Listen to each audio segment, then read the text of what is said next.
Hello guys, welcome to my video. Ngayon, magbabalat tayo ng mangga. Ito pa lang yung nababalat namin. Ay, tumalon. Ito. Yan lang. Ay, kukun lang ako. So cute. Ito pala.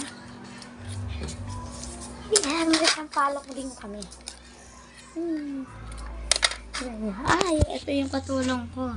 Siya ang magaling natin muna yung flashlight. Tiga mo. Mga G. Ito yung taga-balat ko. Tapos ako yung patingin ulit. Patingin ulit. Ayun siya taga-balat. Tatlo yung binabalatan. Kulang pa sa atin to, apat natin say. Sige. Ayan. Kita nyo ba? Dito ka tayo, sa dito. Para kita ka, tabi-tabi tayo. Ano yung ginagawa niyo?